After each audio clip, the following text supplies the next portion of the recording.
That's right, an incredible 24 hours which have reflected a divided states of America, and we still don't know who will be the next occupant of the White House. Let's tell you first the big numbers at the moment. The race to the White House, 270 needed. Joe Biden creeping towards that mark, 238. Donald Trump, 213. But remember, there are more than half a dozen states that still have to, in a way, give their projections, and Donald Trump is leading in 3 of them and Joe Biden in 3. And the gaps are narrow. Take a look at the states that could now decide who wins the race to the White House. Nevada, 6 electoral votes. Trump has 48.7% of the votes. Biden 49.3%, 86% counted, but just 0.6 is the gap for Joe Biden. Georgia, 16 electoral votes. Trump 50.5%, Biden 48.3%. So the gap of 2.3%, 92% counted so far in Georgia. Then we come to North Carolina. 15 electoral votes where Trump has crept ahead, 50.1% to Biden, 48.7%, 95% counted. Then we come to the critical state of Pennsylvania. 20 electoral votes. Here Trump has a healthier lead, 55.1% to Biden, 43.6%, 75% counted. And then we come to the 2 states where Biden has now taken a lead. Michigan, 16 electoral votes, Trump 49.4%, Biden 48.9%. Though that margin, we are now told, has changed in the last few minutes. 86% counted. And Wisconsin with 10 electoral votes, Trump 48.8%, Biden 49.5% with 97% counted. So it's the Michigan, Wisconsin and Nevada swaying towards Biden, Pennsylvania, Georgia, North Carolina going towards Trump. It's that close. Let's go to the journalists who are joining us first from America. Alisa Rawad, she joins me from New York. Patsy Vidakuswara, VOA correspondent, is joining me also from Washington. Appreciate both of you joining us. Let me come to you, Patsy. You're at in Washington outside the White House. What's the sense? Is this going down to the wire where the lead could change between now and, let's say, the next 12 hours? You're absolutely right. It is down to the wire. I'm here at the White House. I came in this morning. Everything seems quiet. There's nothing on the president's public schedule so far. There's nothing on the vice president's public so far as well. And we've also not heard anything in terms of Joe Biden's public schedule today. But both campaigns is holding these press phone calls this morning with journalists, basically projecting confidence, basically saying that the Biden campaign is saying that every vote needs to be counted.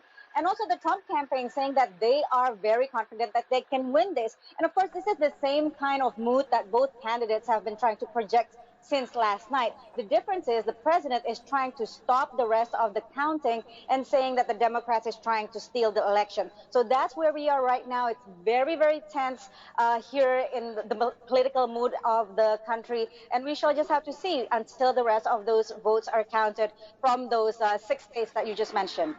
Patsy, do we know how long those 6 states will take to count? There's talk that Wisconsin and Michigan could project within the next hour or 2, but the other states, including Pennsylvania, could take as long as Friday. That's correct. I mean, you know, we've been saying all along not to think about this as an election night, but as an election week, because there may still be votes counted. And don't forget, there's also lawsuits going on everywhere in terms of which ballots can be counted, what are the cutoff dates, particularly in Pennsylvania, where right now the status is all the ballots that came in after the election, as long as they're postmarked on the date of the election, can still be counted. So all of these things are happening in the background. So I can't really give you a prediction in terms of when we will know for sure, because there's so many unknowns, including those post-election litigations. You know, Alisa Rawad, one of the key imponderables is the postal ballots, which have dramatically changed this election. Till a few hours ago, it looked like Donald Trump was the one heading towards 270. That's changed as more and more postal ballots have come in, particularly in Wisconsin and Michigan. Is the sense that you're getting that this is now a deeply divided, polarized country, and that's what's reflecting in the polls at the moment? Oh, 100%. It always has been a deeply polarized country. What the Trump presidency has done is brought that to light. It doesn't help that Trump also placed a major Republican donor with no prior UPS experience in DeJoy to operate and implement changes that are affecting how we are receiving ballots and how it's being counted. Like said before, it's also difficult to decide and understand when it's going to be understood who is going to be winning, because there are laws that are changing and different ways of voter suppression that we're seeing come to about in the last couple of days. But your sense, Alisa, are you saying that you think that this will now therefore go to the courts? With Donald Trump and this presidency, you never know. I definitely think that Trump is going to put up a fight and take it to court if the numbers are too close. Yes. Patsy, is that the sense you're getting at the White House, that they haven't given up as yet? You had Donald Trump come in late night America, early morning India, suggesting that this vote was a fraud, the counting must stop. Is he worried that, is there a sense that if Biden beats him to the 270 mark, Trump will not give up easily, he will take this to the courts? Oh, yes, that is a given. And in fact, the president himself has promised it even before the election day, where he said that in Pennsylvania, after this election is over, we are sending in our lawyers. And that has always been the signal that he's been giving to his supporters, is that not to accept the election results unless he is declared the winner, because this election is rigged. That has been the narrative from the White House, and certainly not giving up this narrative at this point of the counting. Which are the states that the Trump camp, though, Patsy, is looking to reach 270? Because his route really has to be that he needs to win one of Michigan, Wisconsin, or Nevada, along with retaining Georgia and Pennsylvania. So is the Trump camp confident, or is there a nervousness now? Well, I think both camps are right now nervous, right? Even though they're trying to project confidence. Given the state of play right now, the calculations of the states in play, it does appear that Joe Biden may have a slightly wider path towards 270 compared to President Trump. But then, of course, you know, all the votes have not been tallied, even though there may be projections, particularly in Pennsylvania. You know, the votes that need to be counted are mostly from the Philadelphia area. This is an urban city, big city that usually leans Democrat.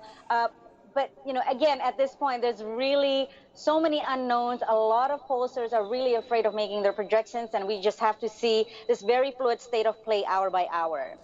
Alisa, a final question to you. There's been this specter of violence, possible civil war, the word being used in some parts of America. Trump has already said, I'm surprised how my lead in democratic states has surprisingly disappeared.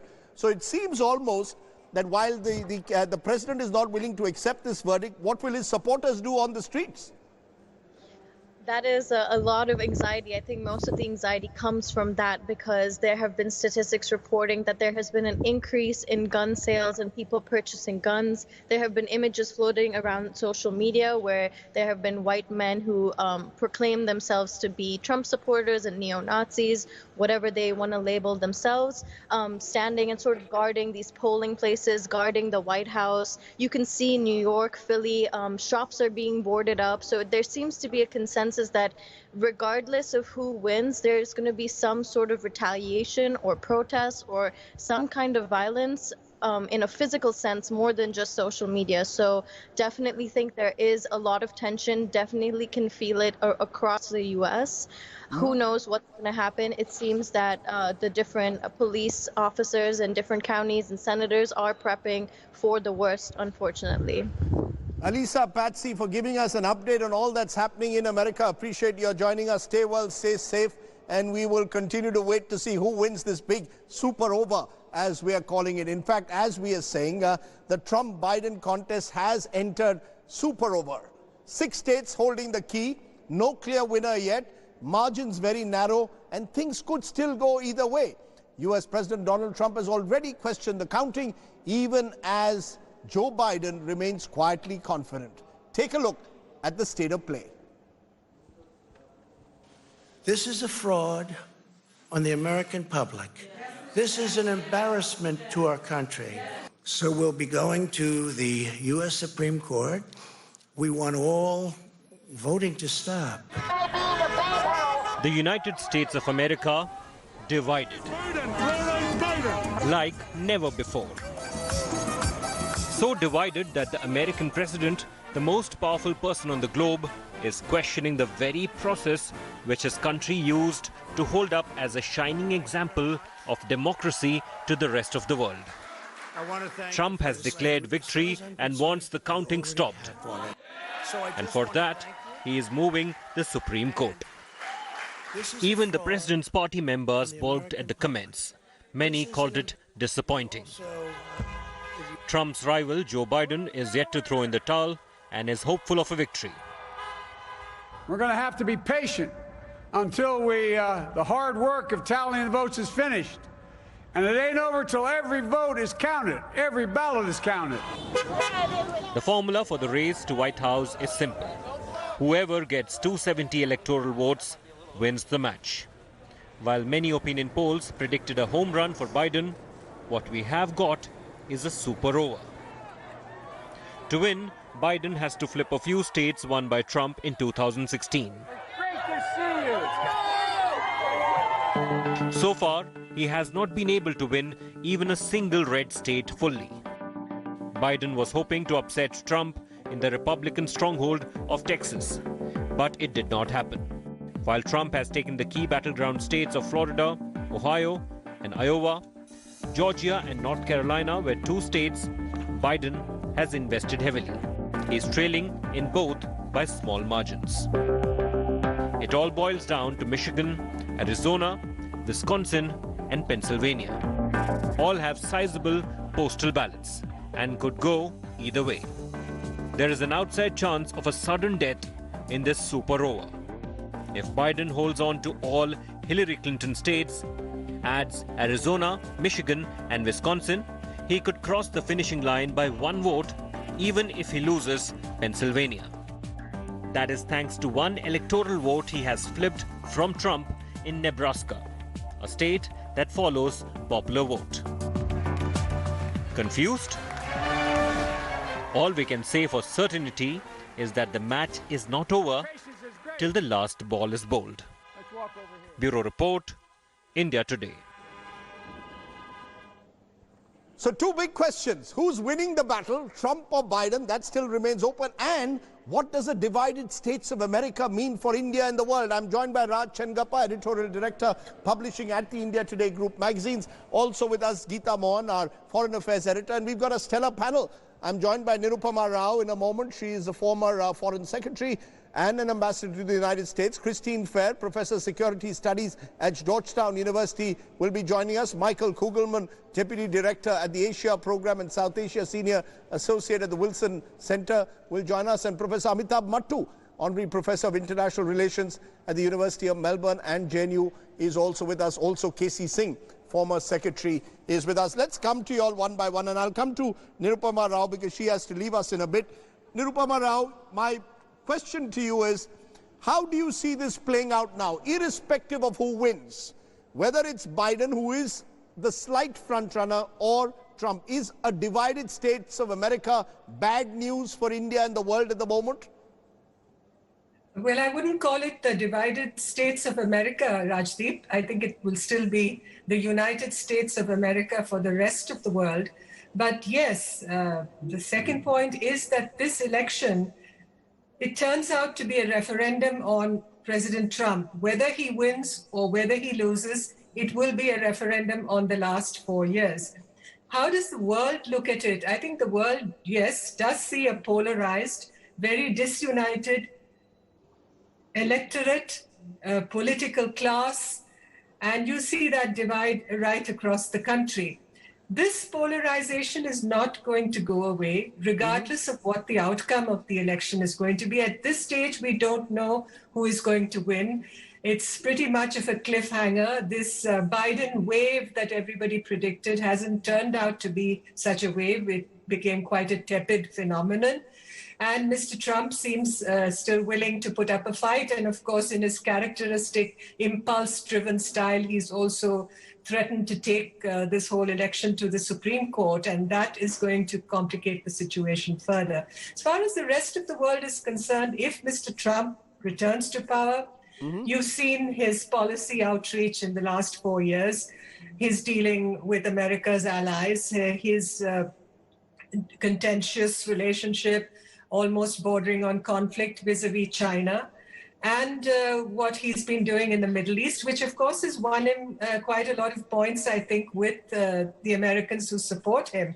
The deal struck between Israel and the UAE and Bahrain, for instance, and the moving of the embassy, the US embassy, to East Jerusalem. So he's of course on Iran. I think for all of us in this region, the policy has been pretty much of a disaster, and I don't know how they're going to put Humpty Dumpty together again as far as that is concerned, even if Mr. Biden returns to power. And on trade, he's been so transactional. Will Mr. Biden adopt the same policies? Perhaps not. He believes more in institutions.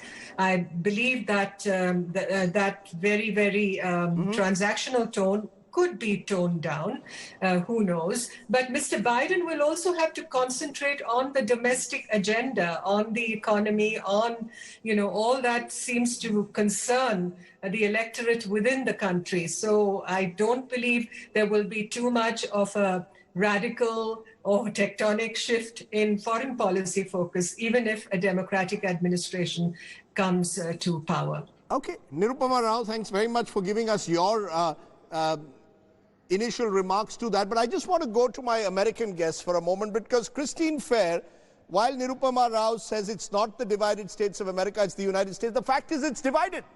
You've got a country badly split wide open with a president who's openly saying now that he will go to the court if he doesn't win, calling the election a fraud. Where does that leave America today? At the end of 24 hours after counting began, we don't know who the next president will be, and there's the real possibility of prolonged uncertainty. Do you see that as something that will, in a way, become a moment of democratic delegitimization of American elections? Well, so first of all, I really love Nirupama Rao, but she's a diplomat, and as you know, I'm not.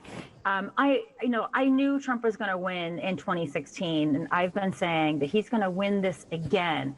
Because I think what foreigners who, especially people who spend time in the coasts, don't understand is that Americans who live between the coasts are very different from people who live on the coast. So we're not only ideologically divided, but largely the ideological divide maps onto geographical divide. So I'm a fairly classic story. I grew up in an archipelago of rural hellholes in Indiana. And I wanted to get out because this was not a place where I wanted to live. And so you have this sorting that's happening over time. People are leaving rural areas and they're either going to coastal cities or they're going to cities within their region. So people from Indiana who are more cosmopolitan, they will move to Chicago, they will move to Indianapolis. And unfortunately, one of the problems with the polls, and I do quantitative work as well. I've done quite a bit of survey work.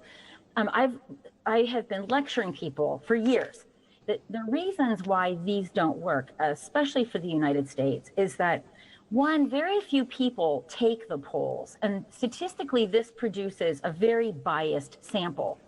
Second, we don't elect the president directly. We are not a democracy. We have a political system that was designed really for white males and increasingly for white women. This system is not going to change because it does very significantly entrench white supremacy, right? You have to understand the history of voting in the United States. I would recommend a fabulous book by Professor Carol Anderson called One Person, No Vote. So our system hasn't worked for a lot of people for a long time. So what you would actually need for these polls to work is statistically significant samples at the state level, which given the response rate is virtually impossible.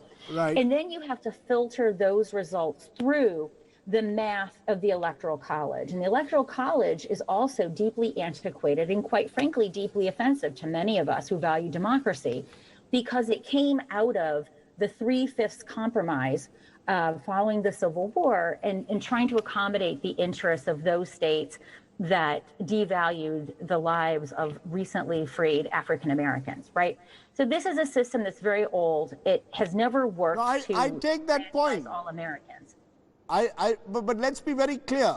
The fact is that you've got an American president who's going to probably question the mandate in itself. I just wonder... Well, he's already done that. So to be right. very clear, he's already done that, right?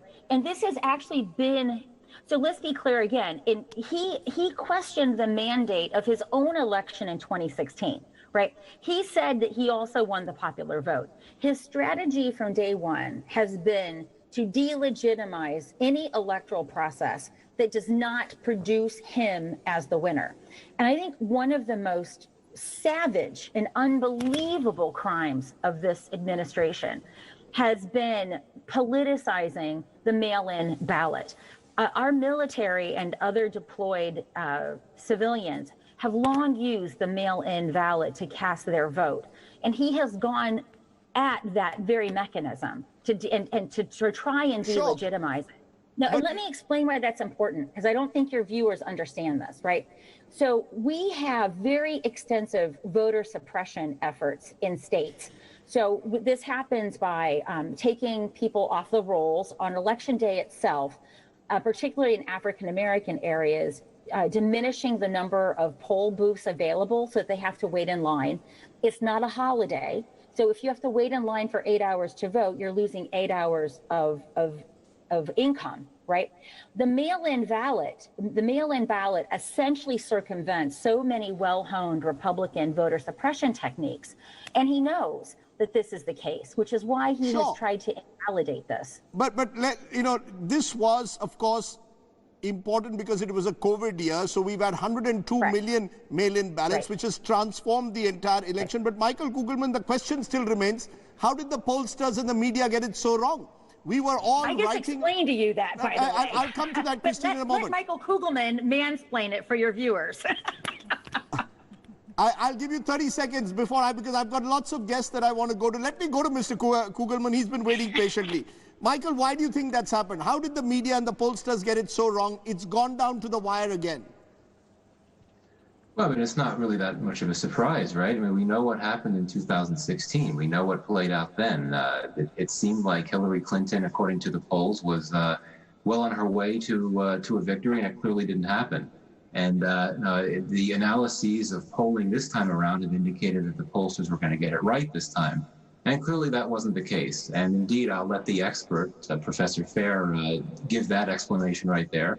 But clearly, you have to look at very simple issues, like perhaps, people being silent supporters of President Trump and not necessarily wanting to indicate that in surveys and in polling. I think that's an important thing to put out there. I mean, I wouldn't necessarily call it a silent majority, but a silent constituency that may not want to be very public about how they actually like President Trump. And I think that could be a pretty key factor right there. But, getting to the issue of the U.S. being divided or united, for me, one of the most troubling things that stands out about the last 3+ years in the U.S. and Trump's America is how the president has really empowered and amplified the voices of those that had previously been seen as relatively fringe. And I'm talking about the far right-wing racist groups. They become elevated essentially to the mainstream. They can do whatever they want. They can say whatever they want. And President Trump will oftentimes cheer them on. Now, at the same time, this has also led to an amplification of far left voices as well. And I'm certainly not drawing equivalency between the two. But that in of itself, I think, has accentuated the divides that have been present within the United States for quite some time. But certainly in the Trump era, these divides have been exacerbated to a large degree. Before I come to my Indian guest so that we can get the Indian perspective, I just want to go back to you, Christine, to just understand what happens next. Do you believe, therefore, we will now be in for a prolonged period of uncertainty in the United States, even if one of the two reaches 270? Okay, yeah, absolutely. Because what is going to happen is exactly what Trump has said he's going to do.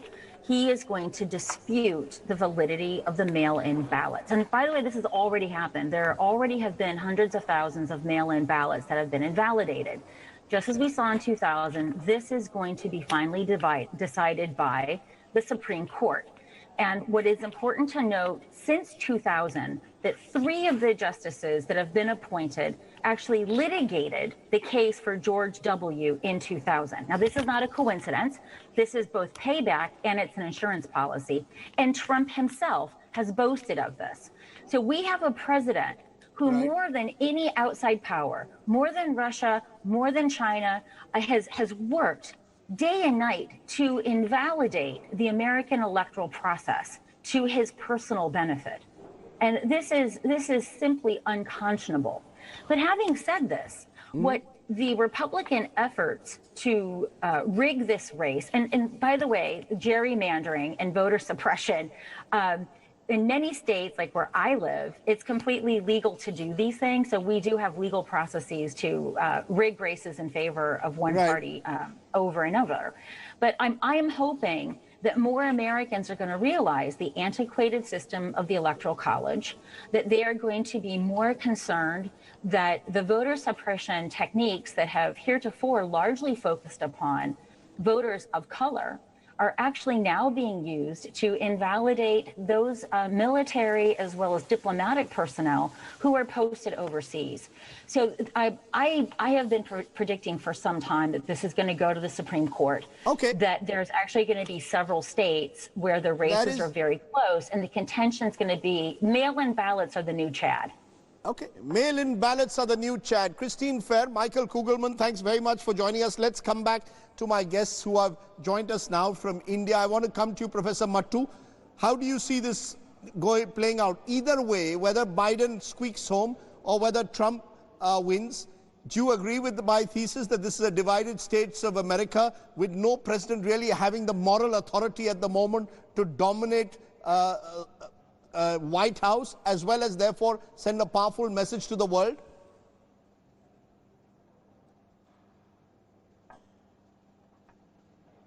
Professor Mattu? Okay, let me try and get him in a moment. K.C. Singh, why don't you take that question? Where does this leave the moral authority of any U.S. president, whether it's Biden who squeaks home or whether it is Trump? Rajdeep, I don't think we should exaggerate the influence of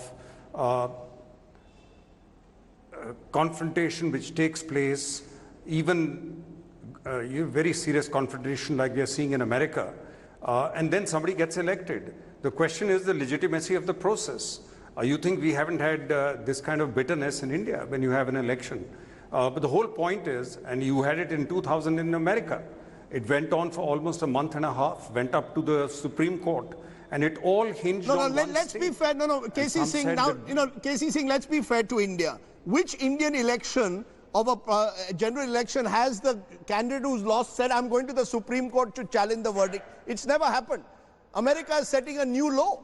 No, I'm not. A president is questioning his own country's democracy. I'm Rajdeep simply saying there's always bitterness when there is a contest on. Sure. But when somebody is elected, you just put it behind you. The rest, it's not the business of the rest of the world whether Biden or Trump win by a small margin or a large margin, as long as the process is valid and the courts don't interfere. And I think the path that is now opened up, because Pennsylvania may not be even necessary for Biden. If he's able to carry Massachusetts and Wisconsin, because he's managed to flip Arizona.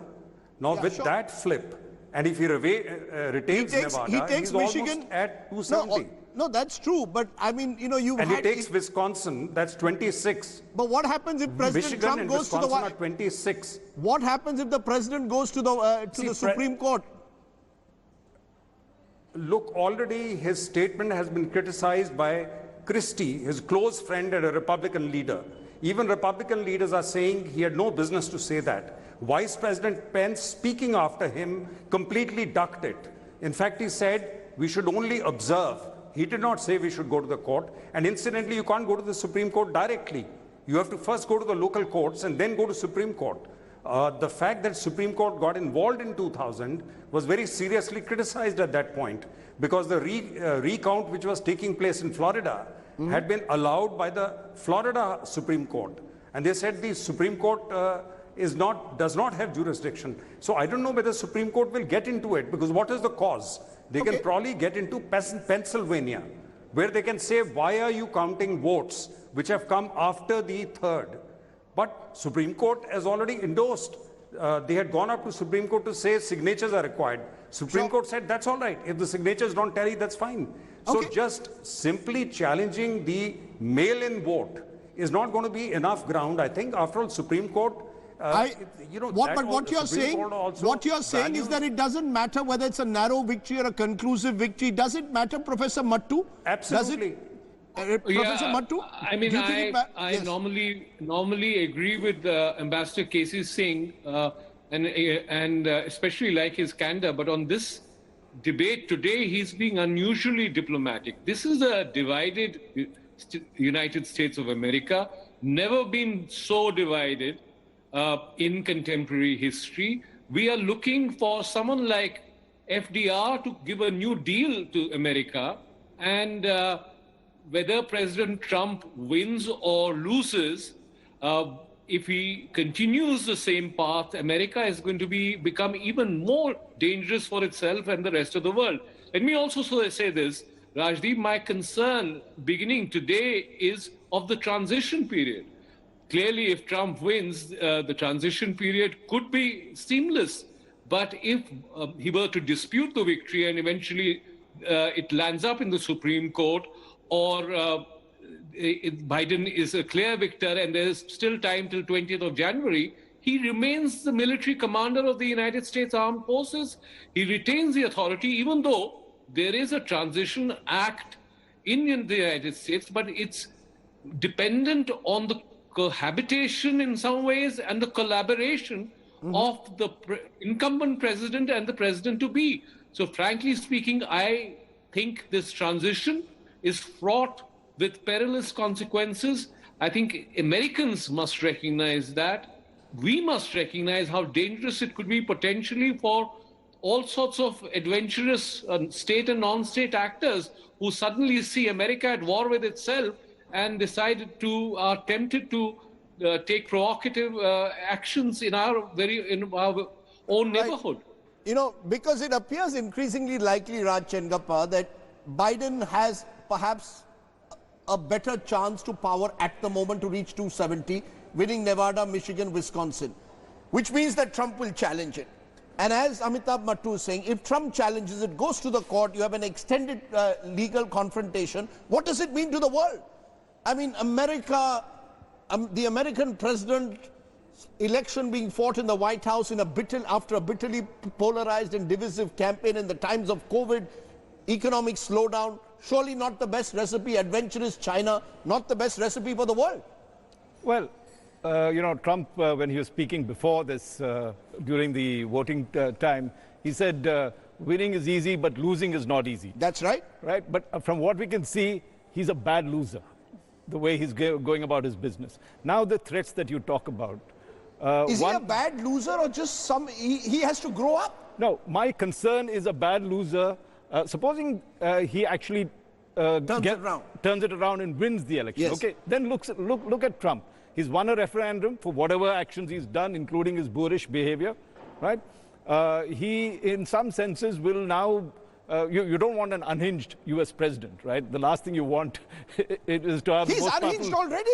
the most powerful man in the country. No, I really want to understand, Raj. Have you ever known of a U.S. president who, in the middle of an election, is saying, "I've won, but the counting must be stopped. The voting is a fraud. I don't believe these postal ballots." I mean, what is going on? You know, I mean, we're all stunned by it, and certainly not a terrible example for democracy. Yes. Yes. Now, let's I mean, there was a dispute, I remember, when I covered that, George Bush, and that dispute went on for Florida, and George Bush won by 537 votes and was settled. But the point was, once it was settled, George Bush, despite losing the popular vote, was president of America. But Al Gore accepted it relatively smoothly. We don't know whether Trump will accept this. I'm giving you two scenarios. Yes. Trump wins. Yes. Okay, at the end of it, whatever the calculation, sure. Trump. You have now a president, right, who you have seen in the last 4 years as the most disruptive president that America has had in recent years. What is he going to do? His slogan, firstly, and let's look at it from the Indian point of view. He says, America first. What does he mean? America alone. He wants no allies, no alliances, no treaties, nothing. isolate America. So that's if he wins. That's if he wins. Then let's look at the tough parts. He will go after trade, which is his pet project. Now, so far, we have dodged the trade bullet, right? Somehow we have worked it out. He's going to come heavily on us to try and get a deal. Then let's look at immigration. I mean, he's been bashing away at immigration, closing America down, closing Indians down in terms of it. It is not good news if he comes with that kind of mandate, because he's president of America at the end of the day.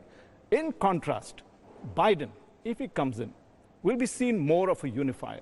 He, in fact, will support us on China, which is what we need. Trump will also support us on China. I'm not saying no.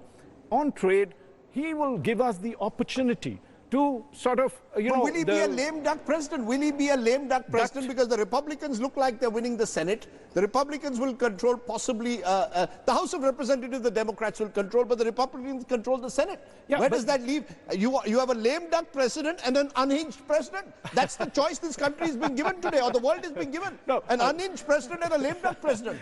No, at the end of the day, when finally whatever has been decided, he is the president of America. If Mr. Biden comes over, you're right. If the Senate majority is with the Republicans, he will have an uphill task to do whatever he's supposed to do. But there are opportunities for India. I constantly look at one, America as the sort of, guiding power of the world, which is, of course, losing it. Biden says, I will bring you back at the head of the table, and I will, bring back all the alliances, and including the Iran deal and Paris climate change. But for India, I'm just looking at that from the Indian point of view. The fact is that India has an opportunity. Biden will go after China. He's not going to settle like Trump may do with a deal. Gives us an opportunity to have China +1, which is that we become the one where a lot of the value chains could come to us. Interesting. So you think a Biden presidency in this particular scenario is a better option. How is South Bloc seeing all that has been happening in America? The Modi administration has invested a lot in Trump. There's a strong possibility that Biden will huff and puff his way to 270. Where does that leave the Modi administration?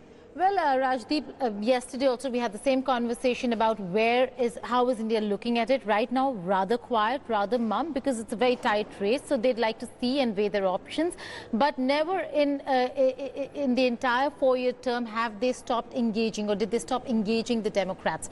Prime Minister Narendra Modi in all his visits engaged the Democrats. Democratic congressmen attended his events, whether it's Howdy Modi or the earlier ones, and the Democrat senators attended his events. So they never stopped engaging the Democrats. There is a concern which has to do with human rights issues. But beyond that, I think there's a realization within Washington, D.C. that India is very important, and there are important deals to cut over here. Casey, Amitabh, both of you, who's a better option for India at this moment, given the kind of verdict that we've just had, badly splintered? You first, Casey, then Amitabh. Who's the better option? A Trump, as I said, who seems unhinged at the moment, and a lame duck possible Joe Biden, with the Senate going the way of the Republicans? Well, first, very quickly, starting off where I left and then Amitabh came in, the limited point was, I was not saying who's good or who's worse. I was saying any president who gets elected by a small margin or a large margin, he is the president of the United States. The world takes him as that, and as happened in case of George Bush. Therefore, that is not an issue. Trump will be forgotten if he's out of power. He's worried. There are cases waiting for him in the Southern District of New York. His main concern is the Pandora's box, which will open up. So I think if Trump can be handled once he's out of power. Secondly, please remember, the head of their military refused to deploy the military and told Trump off. When there were disturbances recently, they told him that the military cannot be deployed. So the institutions will still hold in America. And particularly with a defeated president, they are not going to do everything he says. He'll be defied. And he is already saying his attorney general was not willing to start a case against Biden. You believe if Trump loses his history? There is still an institutional structure. Okay. Limited point. Just very quickly. Limited point. Yes. Yeah. There is an institutional structure. It's an old democracy. And let's believe it, even the Republican Party will create an arm's distance from him the minute he loses, because they realize he's bad news.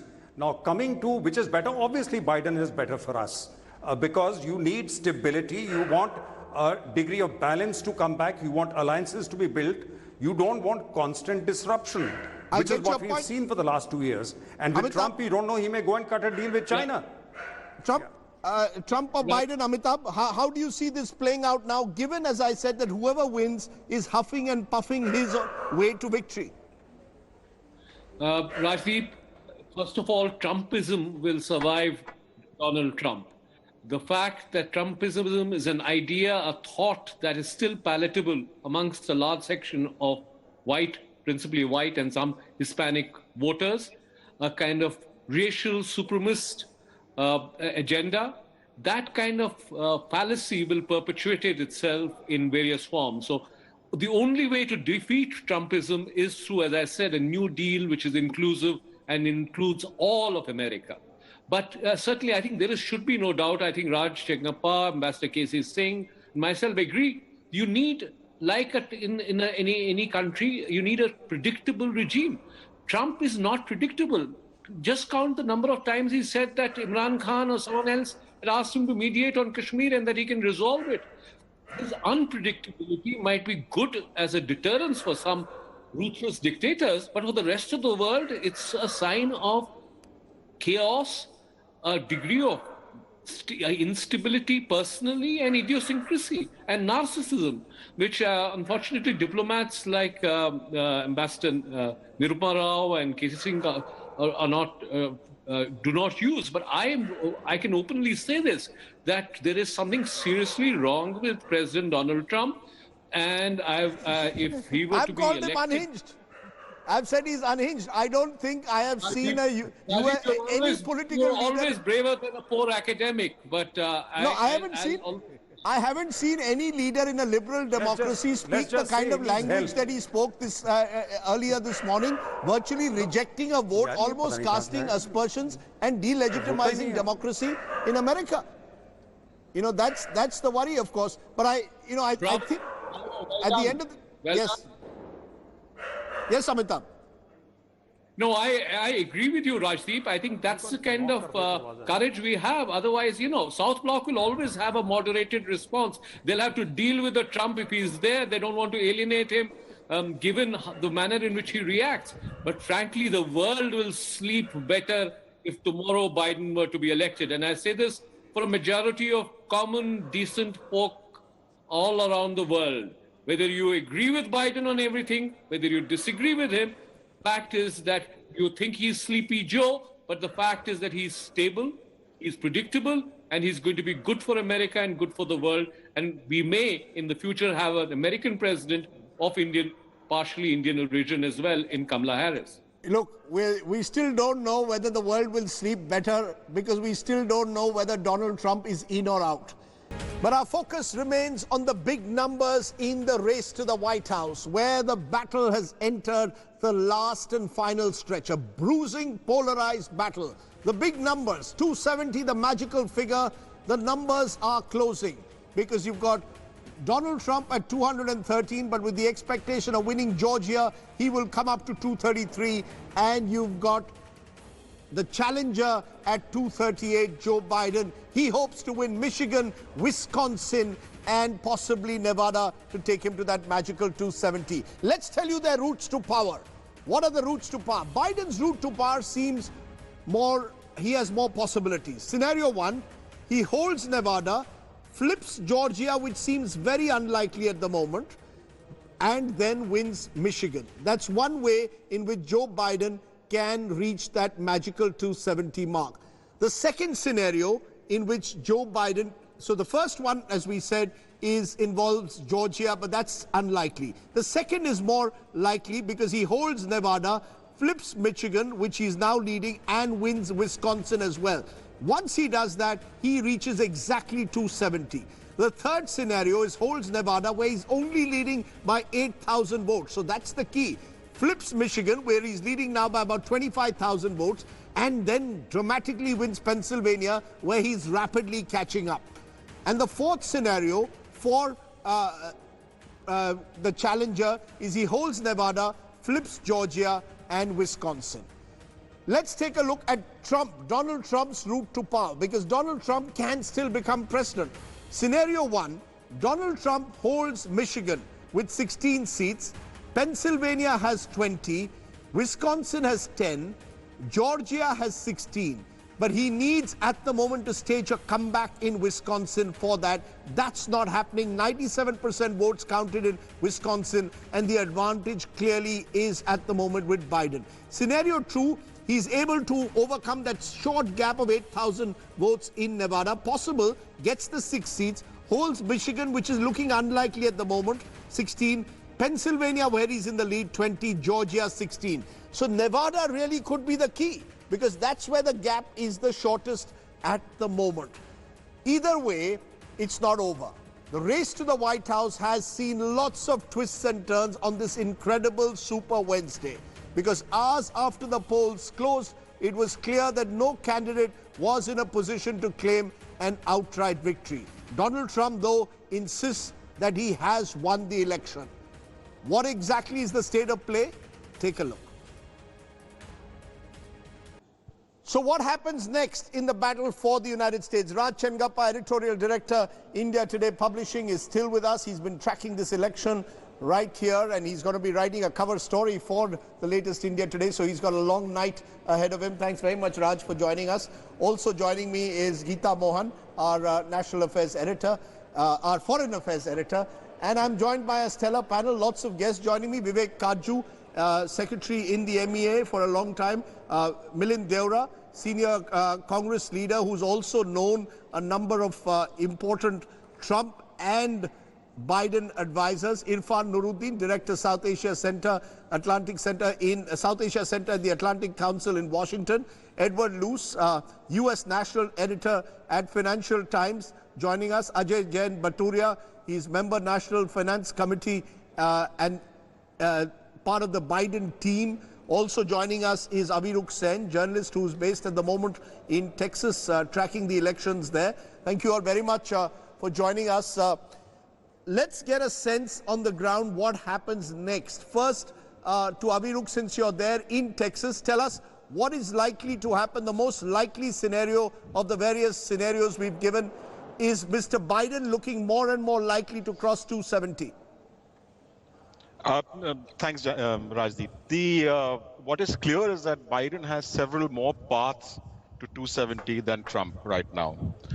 The other thing is that apart from Wisconsin and Michigan and Arizona, where he leads at the moment, there is a very high chance that Georgia flips. I say that, not to contradict you, but just to let you know that the votes that are going to come in from Georgia, that are left to come in from Georgia, are from a heavily Democratic area, and that a lot of them will be mailed-in ballots that are being counted as well. So once those those four come into play, Trump's path is extremely clear, and I'm sorry, Biden's path is very clear. Right. He doesn't need Pennsylvania anymore. Interesting. So you're saying that Biden at the moment has more routes to power than Trump, and that's why and that's why we're getting a sense also from Wall Street at the moment. Many observers are looking at a possible Biden 270 plus tally, but of course we do not want. Yes, go ahead. There's an even narrower path for Biden actually. Win Wisconsin, win Michigan, win Arizona. And that gives him 37 electoral votes, and you take the second district of Nebraska, that makes it 38. How many did Trump have last time? 306. Minus 38 is 268 for him. What's left is Biden's. That's 270. Okay. Aviruk Sen, thanks very much for joining us and giving us your update from where you are in Texas. Let me now turn to Professor Irfan Nuruddin. Irfan, what is the most likely scenario that you're seeing playing out?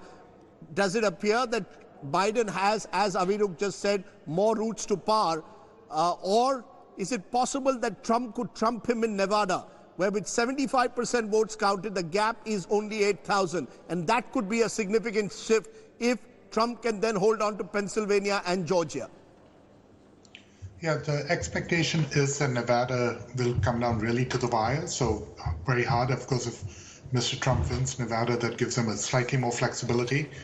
The Wisconsin and Michigan are looking increasingly good for the Democrats.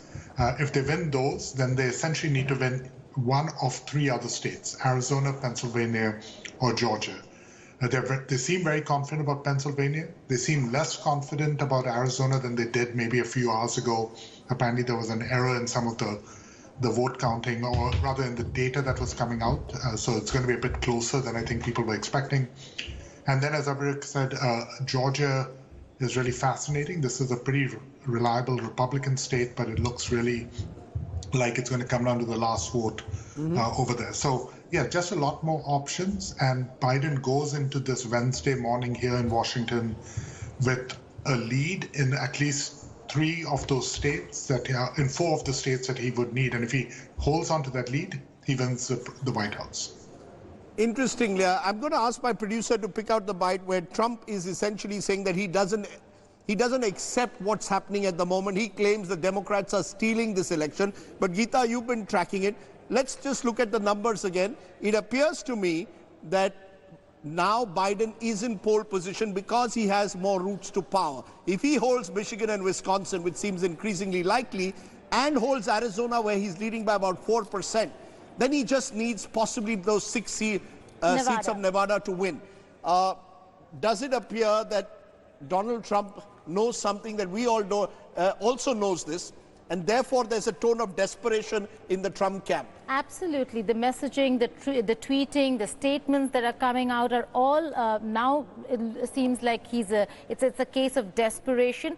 If the Pennsylvania and Georgia, like Abhirup says, flips, then it's end game for Donald Trump. And yes, he's not going to concede. If you're thinking like in the past, there's clarity in the numbers and the incumbent is going to come and concede defeat, not going to happen with Donald Trump. He's going to give it a good fight. So we'll have to wait and see what he does and how he calls all the entire process a lie, because he's willing to accept wins, but not willing to accept defeats. You know, I'm going to ask you, Raj, to comment on that, but let's just listen into Donald Trump, because, you know, it is very unusual for a U.S. president candidate to first claim victory even as the votes were being counted, then suggest that the entire process of mail votes, postal mail votes was fraudulent, and then suggest that the counting must be stopped.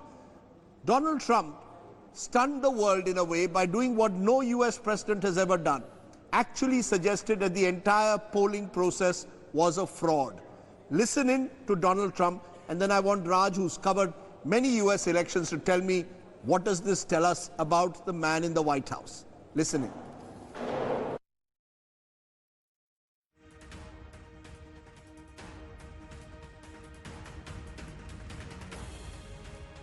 We believe one of the nets has suggested we've already won Arizona, but we're confident about Arizona.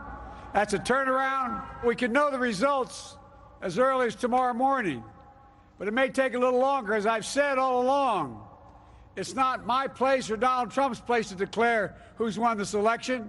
That's the decision of the American people. But I'm optimistic about this outcome. Somebody declared that it was a victory for, and maybe it will be. I mean, that's possible. But certainly there were a lot of votes out there that we could get, because we're now just coming into what they call Trump territory. I don't know what you call it, but these were friendly Trump voters. And that could be overturned. The gentleman that called it, I watched tonight, he said, well, we think it's fairly unlikely that he could catch. Well, fairly unlikely. Raj Chengappa, what does this suggest, this bitterly polarized campaign, and then the President of America virtually casts a doubt over the entire polling process? You know, Rajdeep, my real worry is this. We have a pandemic. The world is, really on a down. We needed visionary leadership from America, decisive leadership. After all, it is the premier power in the world. What are we getting? Now, I think both the leaders need to look at themselves and ask that question, because if you look at President Trump, here is an incumbent president who may lose for the first time. 3 presidents at a trot have won a second term. He may be like George Bush Sr., losing in the first term. He must look inward and say, even if he wins, why did it come to such a close fight with him? Where did I go wrong? And clearly, the actions are there. The handling of the pandemic, the casual way that he handled it, the entire race divide, where does that do? And of course, the economy as he went along and the isolationist policy. Take a look at Biden.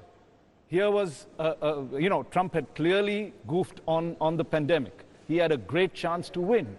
Why, despite all the polls showing him to be way ahead, has he dwindled his lead? Where did he go wrong? I think part of that reason is he carried out a negative campaign. There was nothing positive about it. He said Trump is bad, pandemic is bad. He didn't seem to have the answer. So you are seeing that indecision in the voter because neither of these two candidates are coming up with a visionary kind of program that would take the lift out. Because, I spoke to a friend in America who said that neither of the candidates has really excited us. I feel depressed in a way when I go to the polling booth. I really didn't have an option. But to take your question to Edward Luce, who's with the Financial Times in Washington, D.C., one of the most respected observers there. Ed Luce, the question I asked Raj Chenkappa, what does this Super Wednesday, this overtime election suggest to you, and the manner in which Trump has responded, virtually calling the election a fraud? Does that suggest to you that America is in for a prolonged process of uncertainty? I'd like to give a definitive answer to that, Rajdeep, but right now it's a little bit cloudy. Last night when Trump first tweeted, then came out with this allegation that there's fraud going on, he didn't have too many people behind him. He didn't get much of an echo across the Republican Party, which suggests that there is some pessimism that he would be able to do much with it, or that the courts would respond favorably to that. But, we're still counting. We're still seeing counting in Pennsylvania. We're still seeing counting in Georgia. We're still seeing counting in Wisconsin and Michigan. Some question mark over whether Arizona did go for Biden. And whilst all of that is up in the air, it would be foolish to give a definitive prediction as to how this is going to end out. But, Trump, I think, as he's proved consistently over the last 4 years, is capable of doing what he threatens he will do. But isn't that worrying for you that you've got what some are calling an unhinged president, and you've got on the other side someone who could be a lame duck president, because the Senate could well stay with the Republicans. So you've got a 78-year-old potentially lame duck president, and you've got a 73-year-old potentially unhinged president. I mean, what does that suggest, Ed Luce, for America?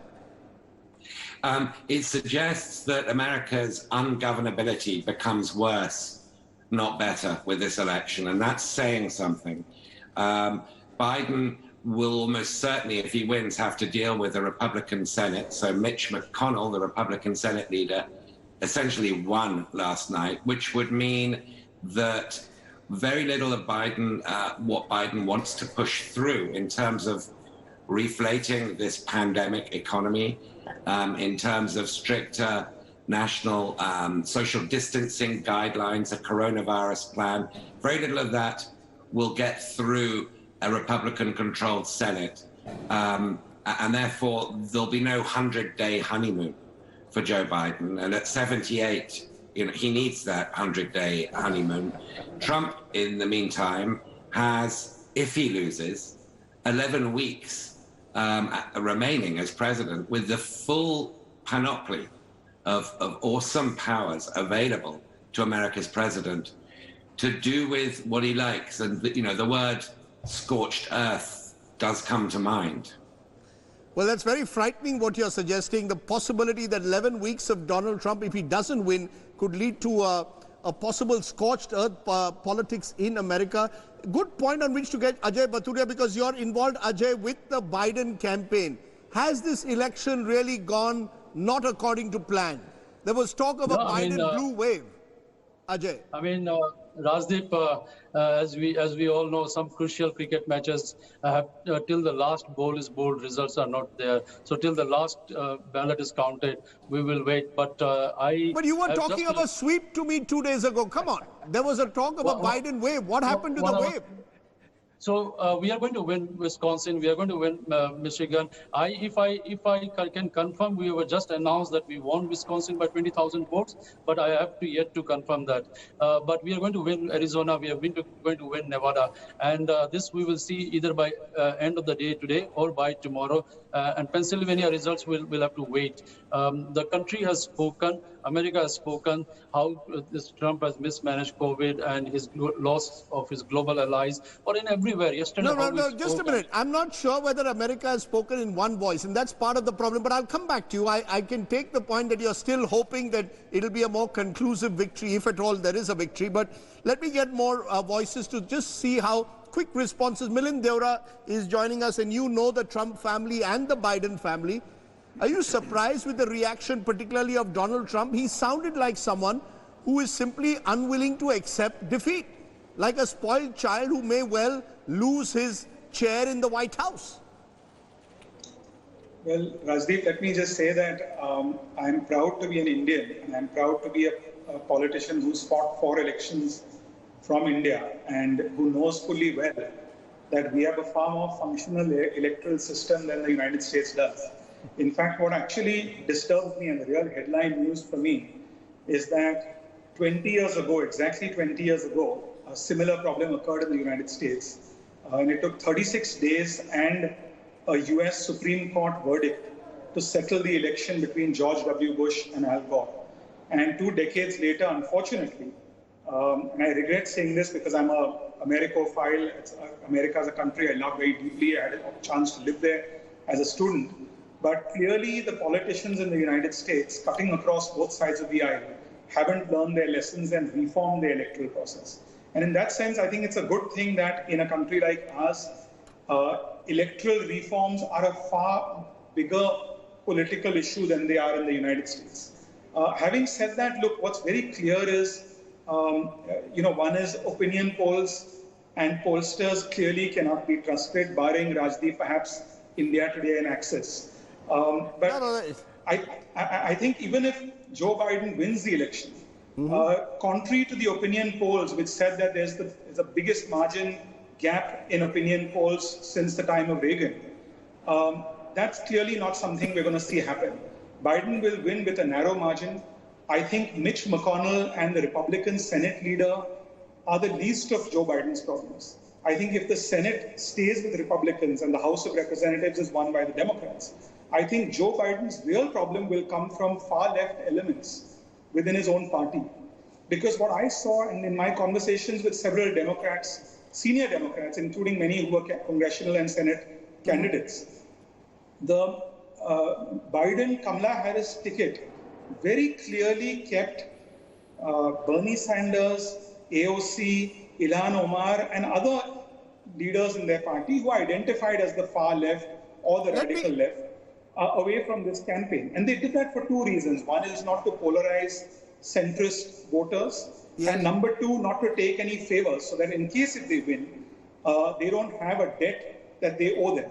But I think that if Biden has a narrow victory, I think he's going to face some degree of conflict within the Democratic Party from the far left elements. Let me take that to Ed Luce, who's on the ground there. Ed Luce, the fears being expressed that if Biden wins by a narrow majority, he will be, in a way, under pressure from elements within his own party, from the far left, as suggested by Mr. Deora. Do you go along with that? I think both are true. He's going to have a Republican wall blocking anything non-center right from passing the Senate. But having won a pretty weak mandate, he's not going to be in control of the Democratic Party in the way he would have if he'd won a landslide. And that does give the left and the younger generation much more leverage over him than he would otherwise have had. Remember, the whole argument for Biden was electability. That's really always been the argument for Biden. It's not been his philosophy, his grasp of the economy, his overarching vision. It's been, I am electable. And it looks like he's only barely electable. I think he will be elected, by the way, once all these counts are done. But I think he's going to be in a far weaker position. No, are you ruling out a Trump win, Ed? Are you saying there is no way that Trump has a route to power? there are a couple of mathematical ways he could still win. I'm not ruling it out completely. It would be foolish, because it's clearly down to a few thousand votes here and there, and so we can't possibly count them in our minds. But if you look at the trends, it seems Michigan and Wisconsin are now pretty clearly going for Biden, and if he keeps Arizona, then he's won. One of the, of course, the elephant in the room is race. And Professor Nuruddin, maybe you want to step in on that, because the fact is America is racially divided. Look at what happened in Florida. Look at the Hispanic vote in Florida, and then look at the Mexican-American vote in Arizona. Look at the votes of African Americans across. Look at the votes on the East Coast. Look at the votes in the Midwest, and look at the votes in the so-called red belt of America. This is a deeply divided society, divided by race. Is there going to be any healing after such a fractious election?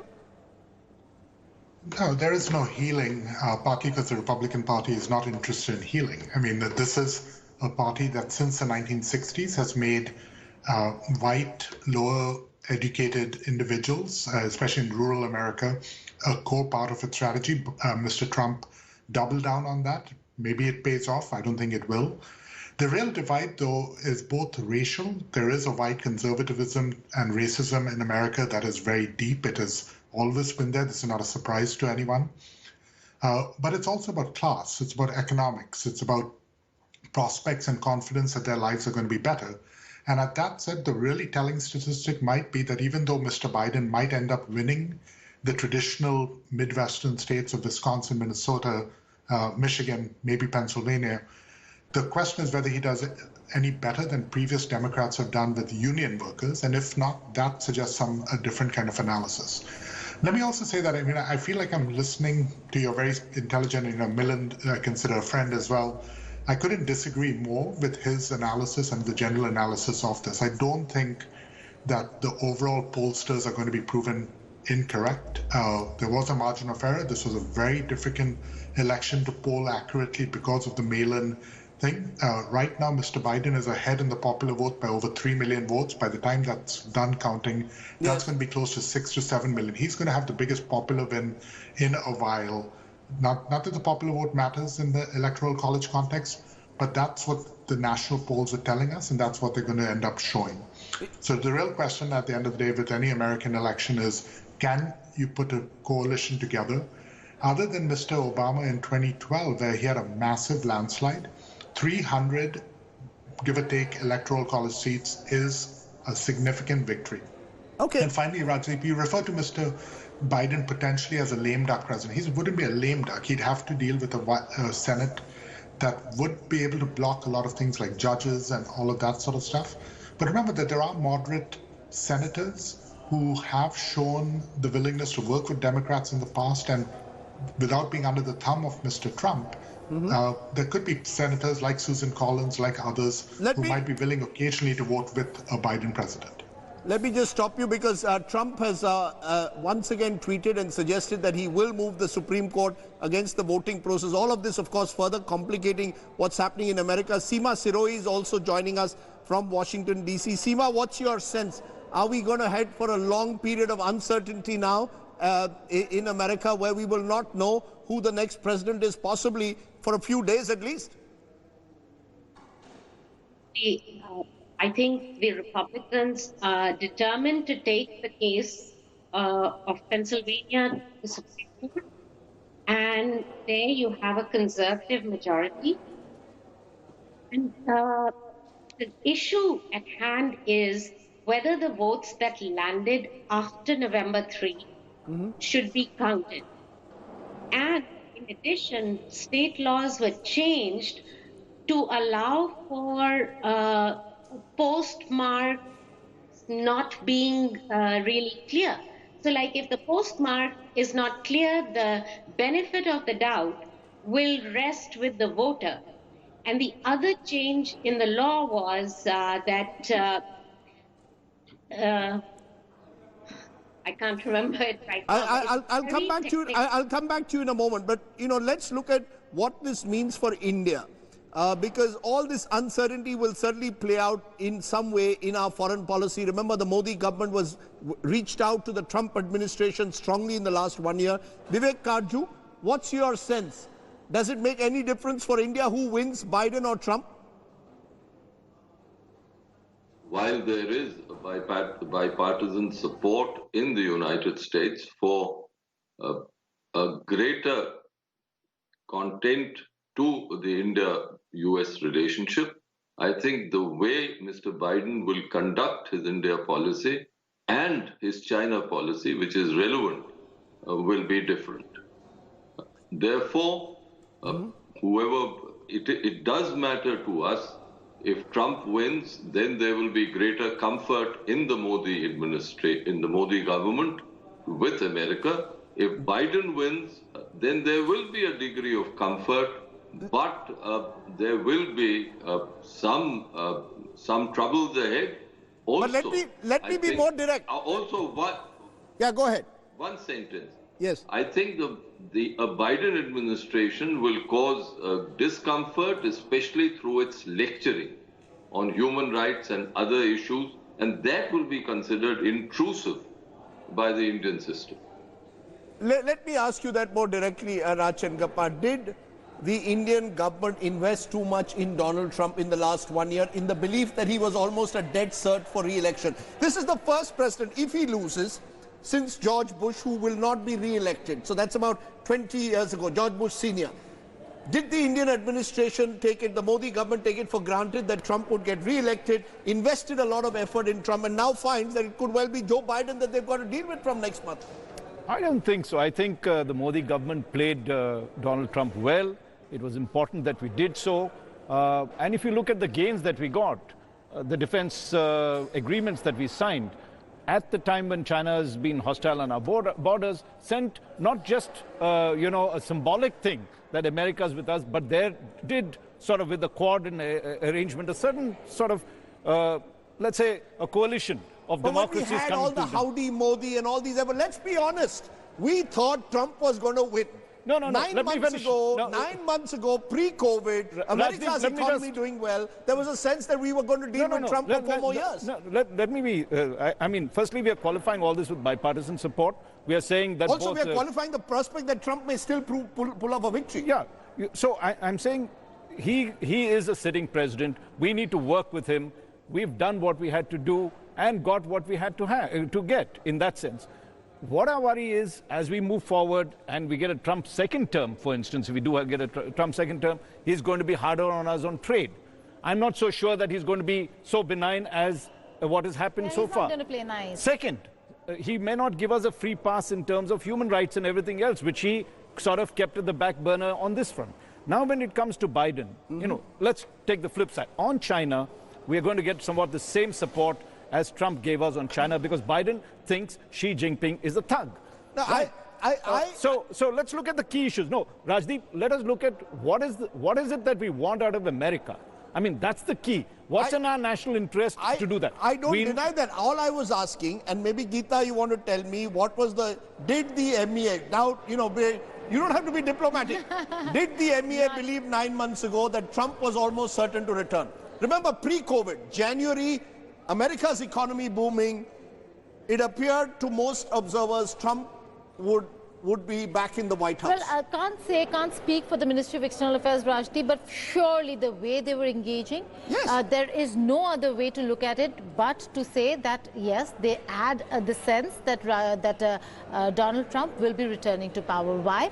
Because in the history of the United States of America, there are very rare instances where an incumbent does not return to power. And that's the reason why there is no reason why India shouldn't have engaged Donald Trump so aggressively, and the manner in which India or New Delhi engaged Washington, D.C. Ed Luce, a little while ago, I had Professor Amitabh Mattu saying that the world will sleep better if they know that Donald Trump is not returning to the White House. Do you agree with that, Ed Luce? For most of the world, but I can think of parts of the world that would have been very, very happy with a Trump re-election, like Duterte's Philippines, like Viktor Orban's Hungary, like Vladimir Putin's Russia. I think, broadly speaking, China will be happy. to see the back of Donald Trump, although, as I emphasized earlier, a lot can happen in the next 11 weeks. This is going to be a tricky time, a tricky interregnum. As regards India, I think that a putative Biden administration will very much inherit the US-China Cold War and will see India as Trump's predecessors saw India, as Obama did, as Bush did, as an indispensable natural ally in that grand strategic project. So I don't think the fact that we've had a lot of Howdy Modi stuff and quite a lot of saffron, NRI, Trumpian activity will have any real impact on Biden's approach to India. I think Biden is, as he showed in the Senate with his support for the 1-2-3 deal before he became vice president, he's a natural Indophile, and I expect his administration would be a calmer version of Indophilia than what we've seen with Donald Trump. Ajay, you've been working with Team Biden. Can you give us that sense that Joe Biden is someone who's committed to supporting India, because there are concerns that Kamala Harris, for example, may raise issues of Kashmir, of human rights. Democrats in the past have raised such issues. Should India believe that a Biden administration will recognize India's genuine security concerns in the region, whether it's with Pakistan or with China? Rajdeep, before I answer your question, I just want to let you know NBC declared we won Maine, and then Wisconsin 99% has been counted, and we are leading by 20,000 votes. So we are pretty much secured Wisconsin. And to answer your question now, you haven't secured Nevada. Let's be clear. You secure Wisconsin. You may secure Michigan. You will still need one more state to reach. Yeah, I know. I'm just telling you by state. Sure. Yes, I agree, and we will get there. So to answer your question, Biden has said in last 6 months continuously that India and US are strong allies, and he believes that India is a natural partner with US, and he's going to work closely with India. He stands with India against the aggression of China. He stands with India against cross-border terrorism. He's going to restore the trade deals with Obama, and Biden laid the foundation for $500 billion trade deal. He's going to restore the most favored nation for India. He's going to he's going to restart the H-1 program and reduce the green card backlog. So there is a lot of things which India and US are going to. There's a lot of disinformation also, what Kamala Harris said or what they did not say. But I agree to some of the other speakers that there will be always human rights where that is the concern, isn't it? Yeah, no, I take that. Geeta, isn't that the concern in South Bloc, that a Democratic administration is more likely to raise human rights concerns in Kashmir then perhaps a Republican administration would. Not just human rights, NGOs, the recent rulings, decisions, Kashmir, CAA, there's so many areas where they might comment. Forget about interfering, Rajdeep. This government and Modi administration is very sensitive about these issues. And yes, if there is a Biden administration and they even comment about it, that trumps everything else. Relations sour with India under Modi administration if these things are touched. And we've seen it with many countries. You agree? Quick answer. Yeah, well, you see, I think it's very important that India shows the values of a democracy, shows religious tolerance, because that is the alternative that America is looking to project against China. China is authoritarian, it is putting down its minorities. India can't be seen in the same light. When they talk of shared values, and America must also reflect that, because their shared values are also under question with the racial divide that they are showing out there. The fact is that India has to be, it's not because America is telling us. The value of India is in its democracy, in its tolerance. People come and invest in India because of that. And if we really want to be the global supply chain for the world, we need to show that as a democracy. Okay. Yeah. In contrast to China. I'm looking at it in contrast to China. Okay, we can now conclusively say Wisconsin is being called for Joe Biden. 20,000 votes is the final margin. Ed Luce, is that game, set and match, or would you say that it requires Michigan to stay with Biden as it appears likely? But importantly, Nevada, 75% vote counted. The gap is only 8,000. So if anything changes now for the Biden, to stop Biden from reaching 270, it appears it could be Nevada. Yeah, I mean, Nevada could be an upset. I think Arizona's pretty clearly in the Biden column, though. He needs Michigan. He's going to get Michigan. Pennsylvania is up in the air. There's narrowing paths for Trump to pull the rabbit out of the hat here. There's narrowing paths. I would give, a Trump upset of 10%, 15% chance, unless he's able somehow to persuade the Supreme Court to get involved. But what I anticipate with the Supreme Court is they have a self-preservation instinct, and they would not want to be intervening in an election that could tilt it one way or the other. That would put them in the line of fire. So I think it's going to be a Biden victory for sure. But it's never over till it's over. It's never over till the fat lady is singing, but she's almost ready to sing, is what we can say at the moment. It's been a long day. Thank you all very much for joining me. I'm going to take a break at this point because we need to press the pause button on this Super Wednesday. It's gone into what we in India call super over. The Americans like to call it overtime. That's what they say it in baseball. It's gone into overtime, or in basketball certainly. When we return, I'm going to tell you about the most fascinating aspect of this election, and that was the postal ballots. And that is why states like Pennsylvania are taking so long to count. Maybe they need to take a tip from our election commission. Back in a moment to explain just why it's taking so long in America to count. Maybe their maths is not as good as ours. Back in a moment.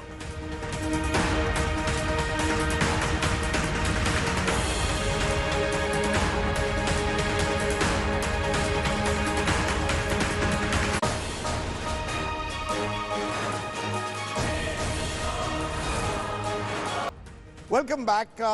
It's been a super Wednesday that's gone into overtime, and one of the reasons for it, of course, has been the large number of mail-in postal ballots in this election because of COVID, over 100 million.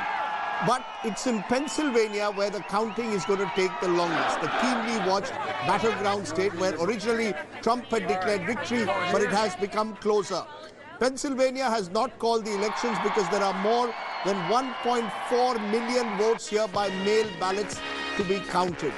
On September 17th, Pennsylvania court had ruled that mail-in ballots can be accepted up to 3 days after elections, and the counties can use drop boxes to collect the ballots. And that is why the entire process is taking such a long time before Pennsylvania tells us where they are voting. Of course, Donald Trump has used that as an excuse to suggest that the votes are being stolen. Let's just say one thing. There's a lot that we can criticize about our country, but today I think we need to pay tribute to Sukumar Sen, India's first election commissioner, who gave us a robust election process. And maybe America needs to look at some of the strengths of the Indian process. I know that they focus on their federal system. Each state has its own rule. But at the end of the day, there's something about the Indian election process that's interesting. Let me leave you then with one final package. In a race for America, the US citizens are voting in times of COVID, in times of anxiety of what comes next.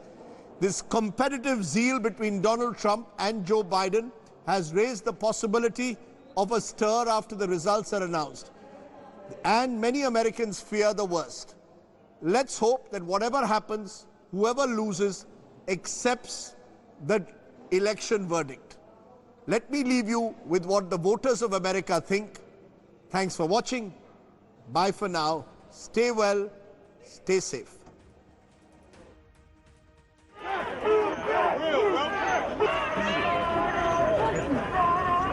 US President Donald Trump has sparked protests on the streets after calling the electoral process a fraud on the people of America. This is a fraud on the American public. This is an embarrassment to our country. Unlike many past elections, the US has gone to vote amidst great anxiety and uncertainty.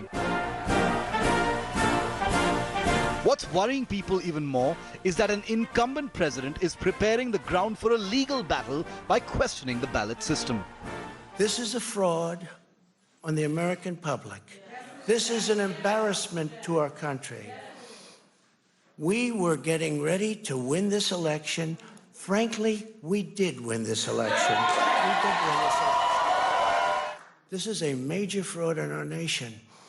We want the law to be used in a proper manner. We also, Trump even went on to announce his victory, even as counting was on in key states. This was when trends were showing that Joe Biden was ahead.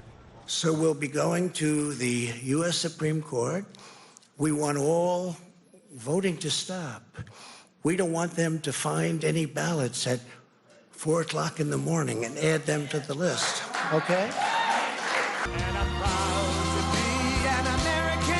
In a neck-and-neck race between the Republicans and Democrats, Trump's outbursts only fueled apprehension of unrest. Now, autocrats might be perfectly happy to undermine democracy in the United States by welcoming a premature declaration of victory. But leaders who care about democracy should pay attention to what the voters want, as determined under election rules, rather than what the candidates say.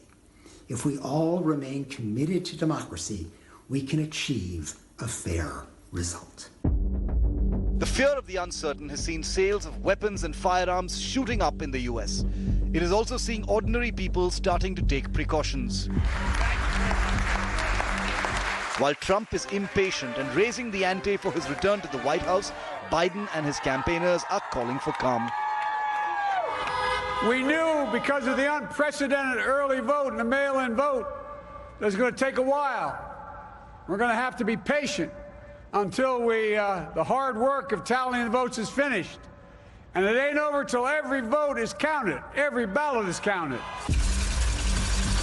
Delayed results are not new to the United States, but at a time when the country is just about recovering from an economic crisis and is still battling the pandemic like the rest of the world, a tumultuous political situation is something Americans can definitely do without. Bureau Report, India Today.